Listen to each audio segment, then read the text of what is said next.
El general de brigada retirado, Daniel Mora Ceballos, es un distinguido militar que se graduó en la Academia Censir en Francia y obviamente también de la Escuela Militar de Chorrillos. Él además ha sido director del Servicio de Inteligencia Nacional del Perú bajo el gobierno de Alejandro Toledo y además ha sido miembro del equipo que realizó la organización y reestructuración de todo el tema de seguridad nacional a partir de la reforma que impulsó el presidente Paniagua cuando cayó Fujimori. En su larga trayectoria militar ha tenido un rol muy destacado, encargado, por ejemplo, de la Comisión Binacional que vio el tratado entre Ecuador y Perú, después de la guerra que amagó entre dos países con una gran cantidad de muertos. En fin, Daniel Mora ha sido siempre un líder de opinión y además ha tenido en la vida parlamentaria, porque él fue también elegido parlamentario, ha tenido un rol destacado como el hombre que forjó la SUNEDU. Méritos no le faltan y con él conversamos esta tarde aquí en Sinfloro, desde un ángulo que nadie ha visto sobre muchos de los conflictos y problemas que el Perú tiene. General, muy buenas tardes, ¿cómo está usted? Buenas tardes, Julio, gusto escucharte. Yo quisiera hacerle una primera pregunta. El tema de la seguridad nacional ha sido completamente dejado de lado por el tema de la seguridad ciudadana. Y sin embargo, la seguridad nacional es el concepto fundamental que debe regir toda la política de seguridad del Estado peruano. ¿Está en riesgo la seguridad en estos días en el Perú? La seguridad, en este caso, la seguridad nacional. Bueno, la pregunta es bastante difícil porque generalmente los gobiernos no se han preocupado de la seguridad nacional en general.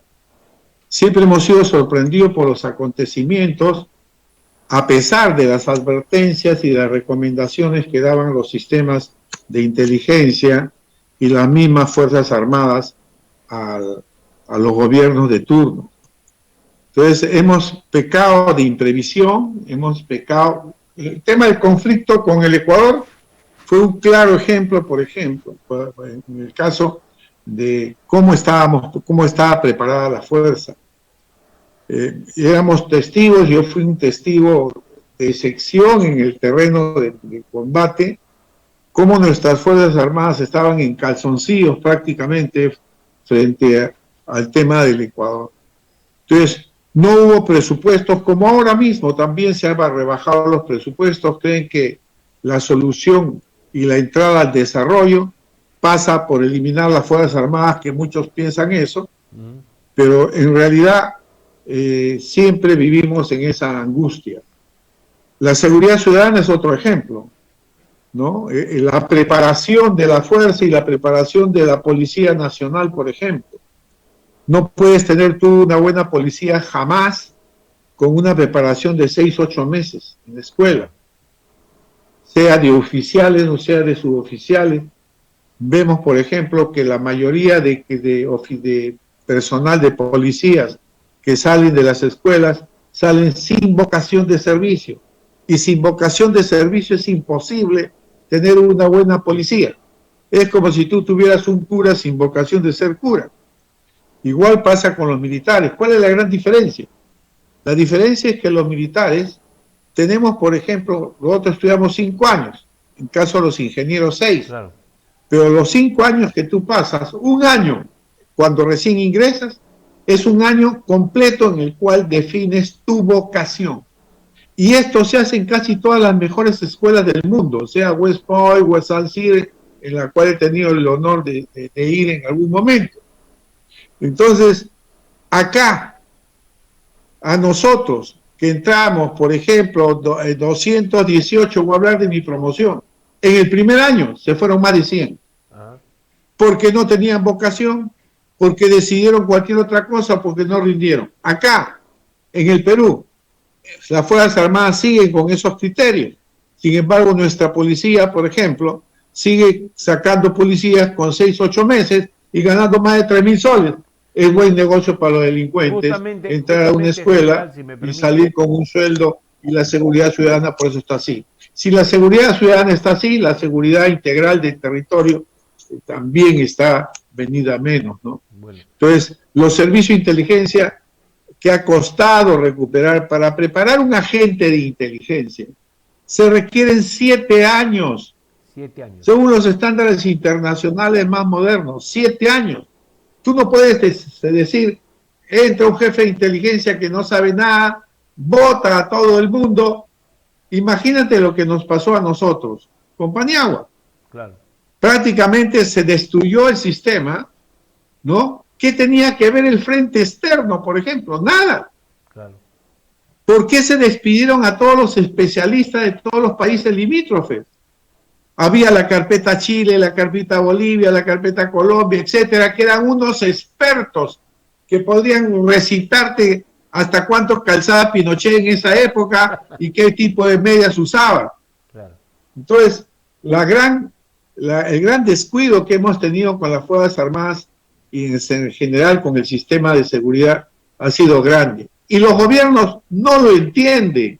Claro. Como los gobiernos tampoco entienden qué es inteligencia estratégica, qué es inteligencia operativa, qué es inteligencia táctica, ni lo entienden. General, si me Yo permite. una vez un presidente me llamó y me dijo, quiero que sigas a este y le saques un pelo.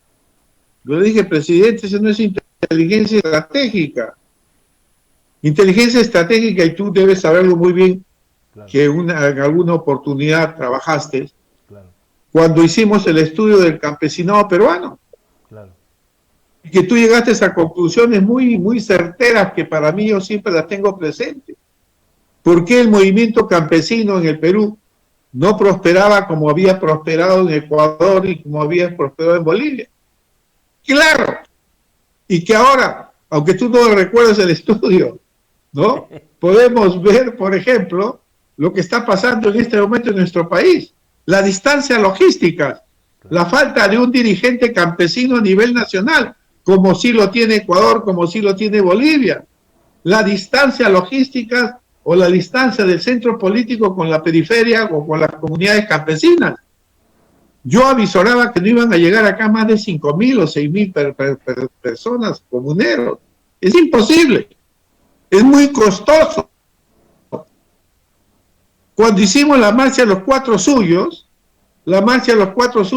utilizamos Lima, que tiene el 95% de provincianos, y le pusimos su bandera a los ayacuchanos, a los guanduqueños, a todos. Acá, ¿qué les está fallando? Los asentamientos humanos, muchos no han hecho caso a esto. Entonces, el pequeño contingente que debe haber llegado, que no creo que lleguen a 8.000, 6.000 y esto, le va a faltar apoyo de todas maneras. Entonces, volviendo a la pregunta, creo que hemos descuidado mucho la inteligencia estratégica en nuestro país. No hemos previsto todos los movimientos, acciones en todo el país. A nuestra cara, Castillo estaba haciendo todo lo que nosotros podíamos prever como inteligencia. Desde el nombramiento de prefectos, subprefectos, ahí había más de 2.000 personas. Claro. Más 39.000 a 40.000 tenientes gobernadores que gobiernan las comunidades. Si bien es cierto, son elegidos por las comunidades, las subprefecturas tienen gran influencia en eso. ¿Por qué están viniendo las comunidades? También debió saberse que las portátiles que venían acá de provincia, los ronderos, eran financiados por las prefecturas, subprefecturas. En este momento estamos viendo que los tenientes gobernadores exigían apoyo a los alcaldes distritales para su traslado y alimentación en Lima. Entonces la inteligencia ha fallado definitivamente, o no sé si son tan inteligentes que han previsto todo esto. No, yo creo de que lo que parece que en la época de esto se va a seguir complicando, todo, ¿no? Hemos entrado a ese tema, pero utilizar el sistema de defensa nacional es muy riesgoso para las Fuerzas Armadas intervenir en un tema de esta naturaleza. Claro. ¿Usted no es partidario entonces que las Fuerzas Armadas, no sé por ejemplo, intervengan en este tipo de eventos? Visto lo que pasó en Ayacucho y vista la manera desorganizada como se llevó adelante la interdicción ahí en Ayacucho a los manifestantes. En general, ¿usted cree que esa ley debía ser derogada, la que establece el respaldo de las Fuerzas Armadas de manera activa en el caso de conflictos sociales o desórdenes?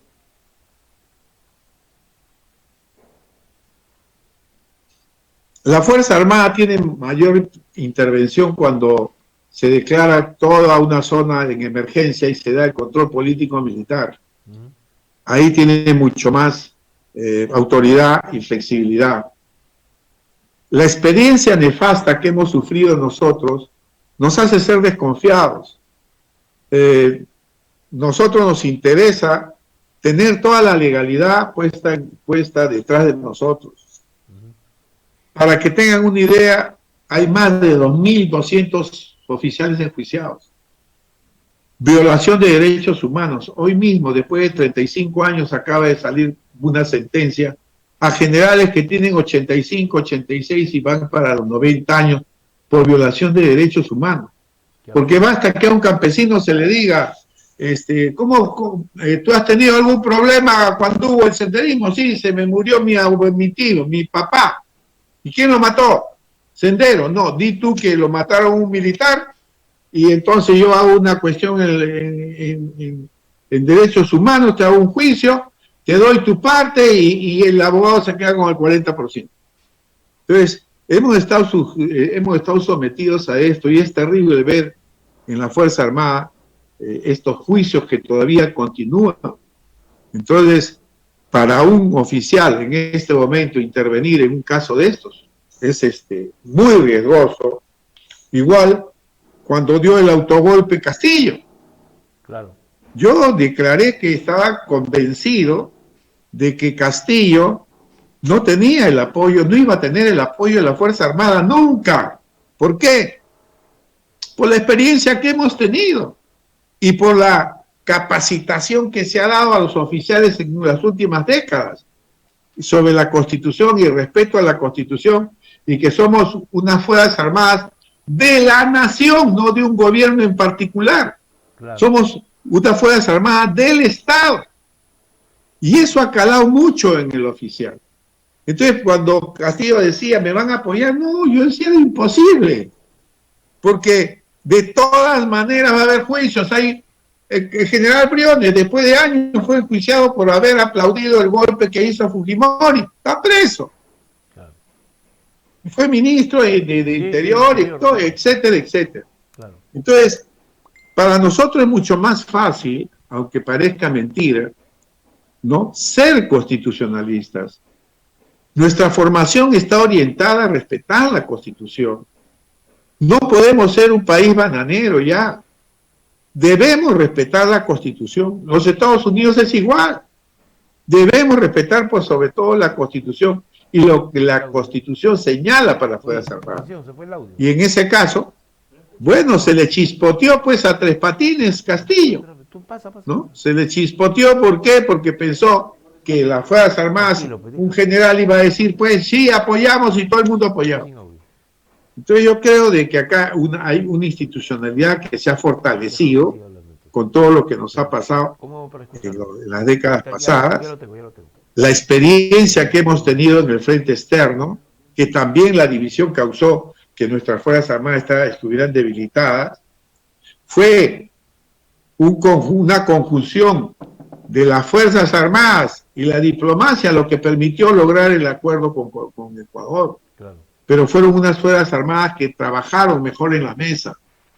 Pero también permitimos que el conflicto no se cerrara, porque cuando fue el conflicto de Paquilla, se acabó, dijo Belaúnde, acá se acabó, ya nunca más se habló del asunto, y dimos 14 años para que se preparara la fuerza en Ecuador. En cambio acá dijimos, no, el conflicto no muere hasta que solucionemos el problema, y esa fue una gran ventaja. Y por último, metimos a los diplomáticos en el frente. Por primera vez los diplomáticos iban a la cancha, hasta los agregados militares. Y logramos demostrar que Ecuador había sido el agresor. Y felizmente logramos la paz que ahora vivimos con el Ecuador. General, y para ellos fue un tremendo golpe. Si me permite, pero muchos dicen, perdimos la batalla. No, una pregunta, no. General, es... ¿la guerra antisubversiva realmente terminó? Porque si uno se fija, usted sabe que al final de una guerra pues se cierran periodos, ¿no? Se cierran una serie de procesos legales por violación de derechos humanos, así, se concilian una serie de temas. Pero en la del Perú, parece ser, como usted menciona, en el caso de estos generales que continúan siendo enjuiciados, como que no hubo ninguna cosa formal acabando la guerra, ¿no? Que debió haber incluido una amnistía para todos aquellos que estaban implicados en delitos de este tipo, ¿no? ¿No? Claro. Entonces, ¿qué debe hacerse para lograr que la paz se vuelva una práctica habitual y que no tengamos experiencias como esta última, sobre todo particularmente dolorosas, son las de Ayacucho y Juliaca, que han demostrado de que en cierto momento puede crearse un panorama muy parecido al de la guerra interna para develar los conflictos sociales, y eso es muy grave, ¿no? No sé qué opina usted. Bueno, estoy de acuerdo contigo en el sentido, por ejemplo, supongamos esta marcha, la marcha de la toma de Lima. Si es una marcha pacífica, que yo lo dudo porque siempre van a haber desbordes de todo tipo, pero que no haya muertos, por ejemplo, y después de la marcha, si vamos a saltar de nuestras sillas diciendo hemos ganado, el gobierno va a decir hemos triunfado, nuestra estrategia policial tuvo resultados, ¿no? No ha acabado esto. Estamos muy lejos de acabar este problema. Fíjese, esta es una táctica subversiva de los que están metidos en este juego, los dirigentes que han armado todo esto. Se está haciendo la marcha en la toma de Lima y se está haciendo marchas en el interior del país. ¿Por qué? Porque se trata de distraer a la policía y que la policía no concentre todos sus esfuerzos, por ejemplo, en Lima, sino que lo tenga dispersos. Esa es una estrategia terruca, como se dice, una estrategia subversiva. Están tratando de tomar el aeropuerto de Arequipa, por ejemplo. Lo que entonces, ahí, simplemente dice dispersión de objetivos. ¿no? Los subversivos no lanzan en Huaraca las piedras, los subversivos actúan de otra manera. Entonces la pregunta es, estas vanguardias ultra violentas que se ven, por ejemplo, en la toma intento de toma del aeropuerto de Arequipa, que también se vieron en el caso de Juliaca, no necesariamente son subversivos en el sentido literal del término, no son senderistas. Pueden ser gente radical dentro de un movimiento o no. ¿Qué opina usted? Totalmente de acuerdo, no todos son subversivos, ni mucho menos, sino son gente que sabe manejar a las masas, que sabe crear una turba. Ese es el tema. Porque cuando ves tú que la marcha, la gente, muchachos, salen entusiasmados, fuera el Medina, cierra el Congreso, etcétera, todo puede ser muy bien, pero vemos que atrás hay uno con una bazuca que lanza una bombarda, ¿no?, hacia la policía, o que tira con una guaraca un explosivo, no solamente piedras, sino tira dinamita con esas guaracas. O también se han escuchado disparos. Ayer vi un reportaje, sino una información que daba un medio de comunicación, en la cual decía que en el norte del país, en Virú, había habido, sin estar presente la policía, una serie de tiroteos, porque también se aprovechan los vándalos y estaban cobrando por pasar de un lado a otro. Entonces, acá juega la inteligencia un rol fundamental. Lógico. Ya debían haber detenido. Se pone el ejemplo, como en Brasil, que invadieron el Planalto, ¿no? No han habido muertos. Pero es diferente, esa gente no ha entrado con guaracas, con bombas, con dinamita, con nada de eso. Ha entrado, sí, ha sido una marcha y le han podido detener a 1.200 y después al día siguiente han liberado a 600. Pero son escenarios diferentes y la idiosincrasia es diferente. La idiosincrasia de un brasileño con la idiosincrasia de nuestros campesinos, ¿no? O de nuestro mundo rural. Entonces acá se mezclan una serie de idiosincrasias que también hay que analizarlas.